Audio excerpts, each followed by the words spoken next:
안녕하세요, 이기로 변호사입니다. 여러분들이 판결문을 받아보는 일들이 가끔 있습니다. 민사소송을 해도 판결문이 나오고 형사 재판을 받아도 판결문이 나오는데, 오늘 판결문을 읽는 방법 중에서 민사 판결문이 어떻게 구성이 돼 있고 어떻게 읽으시면 되는지 그거에 대해서 설명드리는 시간을 갖도록 하겠습니다.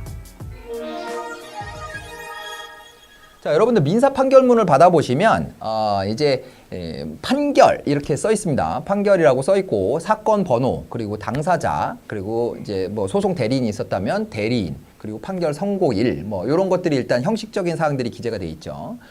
여기에서 보면은 이제 한 가지 아셔야 될 부분은 소송 대리인 같은 경우에는 법정의 재판에 한 번이라도 출석한 변호사들만 기재를 하고 있습니다. 보통 법무법인을 대리인으로 선임을 하면 소속돼 있는 어떤 변호사가 출석을 할지 알 수가 없어서, 그래서 다수의 변호사들을 담당 변호사로 지정을 해가지고 위임장을 넣는 경우가 많거든요.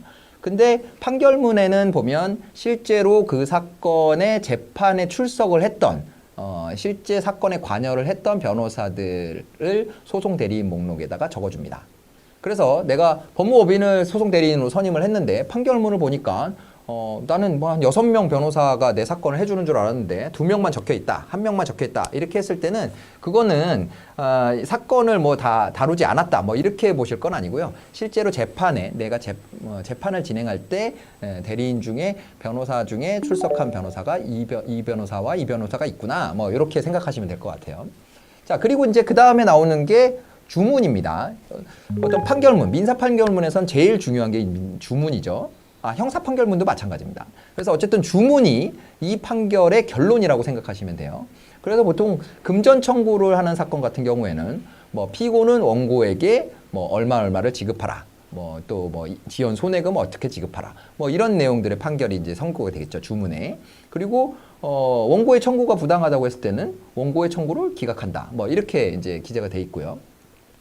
그리고 이제 항상 판결 주문에 나오는 것은 금전 지급 판결일 경우에는 이제 가집행을 할 수 있다라는 판결 내용이 붙습니다.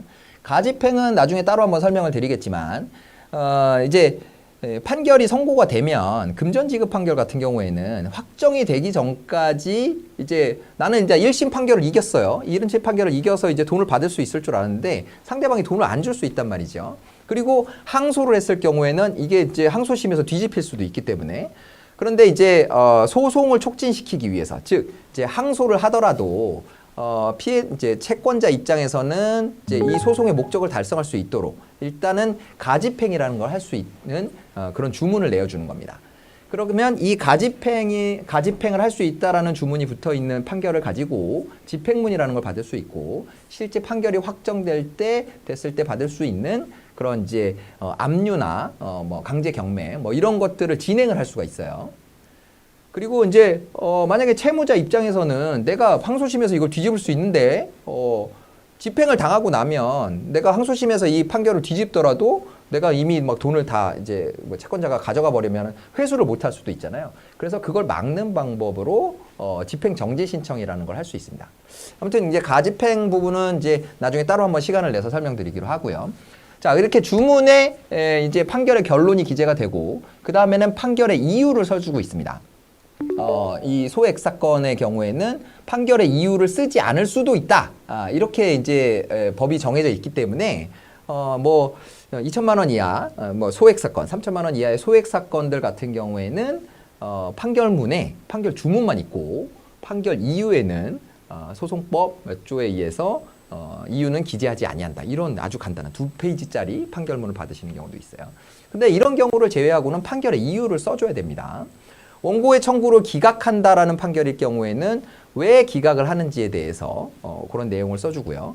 그리고 원고의 청구를 인용해서 피고한테 뭐 얼마를 지급하라, 이런 판결을 했을 때는 원고가 뭐 어떤 입증을 했기 때문에, 또는 피고가 항변한 내용을 받아들일 수 없기 때문에 원고의 청구를 인용한다라는 내용의 이유를 써주게 됩니다. 그리고 맨 마지막에는 이제 이 판결을 쓰고 선고를 한 판사들의 이름과 사인이 들어가게 되죠.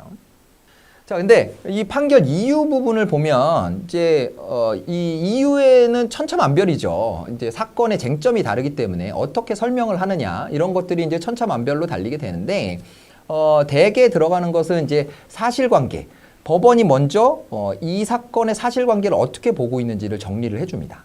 그래서 이 사건은 당사자가 누구누구가 있고 그리고 사건의 경위가 어떻게 됐다. 이런 것이 이제 어떤 증거들을 통해서 확인이 된다. 이런 내용이 먼저 들어가고요. 그 다음에 당사자들의 주장에 대해서 정리를 해줍니다. 자, 이 위에서 본 이런 사건들에 대해서 원고는 이렇게 주장을 하고 피고는 이렇게 주장을 했다라고 정리를 하고요. 그 다음에 판단이라는 부분에서 원고의 주장과 피고의 주장에 대해서 재판부가 어떻게 판단을 했는지 그것에 대해서 이유를 적어주죠. 그래서 민사 판결문을 보시면 이제 양 당사자가 어떻게 주장을 했느냐에 대한 내용이 들어가 있기 때문에 자, 항소 여부나 내가 이제 판결문을 받아봤는데 내가 항소 여부를 결정을 할 때 자, 내가 주장한 내용을 판사가 잘못 받아들였다거나 아니면 내가 주장을 이렇게 했는데 빠뜨려서 이 사건의 결론이 잘못됐다거나 이런 판단이 서신다면 항소를 해서 다시 한번 다툴 기회를 가지시는 게 좋죠. 근데 보통은 이제 민사 판결문 같은 경우에는 전체적으로 이제 재판을 진행한 다음에 원고의 주장을 받아들일 것인지 피고의 주장을 받아들일 것인지 이것에 대한 판단을 먼저 하는 경향이 있는 것 같아요. 그래서 그렇게 이제 어느 쪽에 손을 들어줄 것인지 전부 들어줄 것인지 일부만 들어줄 것인지 이런 것들에 대해서 이제 결정을 내리고 그 다음에는 이제 그 증거들을 갖다가 이제 이유에다가 붙이게 되죠. 그래서 원고의 주장을 들어줄 거라고 한다 그러면 이런 주장을 봤을 때 원고의 주장이 맞아 보인다. 그리고 피고는 이렇게 주장하지만 이런 증거만으로는 피고의 주장을 인정하기 어렵다. 이런 식으로 이제 판결문이 써져 있게 됩니다. 그래서 사실 이제 민사 소송을 진행하다 보면 어느 한쪽이 판결문을 받아보고 완전히 흡족한 경우는 잘 없는 것 같아요. 당연히 뭐 이제 공방이 있었기 때문에 내 주장이 받아들여지지 않으면 불만이 있을 수밖에 없겠죠.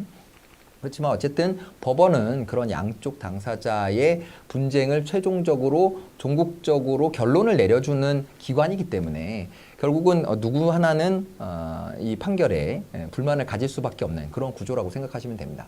그래서 어쨌든 내가 이렇게 얘기했는데 왜 내 얘기는 들어주지 않아? 판결문을 보니까 막 너무 화가 나. 뭐 이렇게 생각을 하실 수도 있는데 어쨌든 양 당사자가 주장하는 내용에 어떤 일부든 전부든 이제 타당한 부분이 있다고 판단을 재판부에서 했다고 하면 거기에 맞게 판결의 이유를 설치해 주는 부분이기 때문에 그래서 만약에 내가 주장을 했는데 그 주장이 잘못 이해된 것 같다 또는 주장에 대한 판단이 누락된 것 같다라고 하면 전부 상의를 해서 항소 여부를 검토하시면 될 것 같습니다. 자, 오늘은 민사 판결문을 어떻게 구성이 돼 있고 어떻게 읽으면 되는지에 대해서 이제 간략하게 설명을 드렸는데요. 이제 판결문이라는 것이 어쨌든 이제 재판부가 재판을 진행한 후에 마지막으로 결론을 내리는 그런 문서이기 때문에 이 논리적인 구조는 이제 사실관계에 대한 정리와 양쪽 주장에 대한 정리 그리고 판단 이런 식으로 흘러간다고 생각하시면 될 것 같고요. 실제로 판결문을 보시면 민사 판결문처럼 이렇게 각양각색인 그런 판결문이 또 없습니다. 그래서 여러분들이 뭐 이제 디테일하게 제가 얘기해 준 거 갖고선 도저히 판결문의 내용을 이해하기 어렵다. 뭐 이렇게 생각하실 수도 있어요. 그렇지만 이제 만약에 판결문을 받아보고 내용을 이해하기 어렵다고 하면 그러면 전문가의 도움을 받으시는 게 좋지 않을까 생각합니다. 오늘 생활배문 팩은 여기까지 하고요. 저는 다음 시간에 다른 주제로 찾아오도록 하겠습니다. 이기로 변호사였습니다. 감사합니다.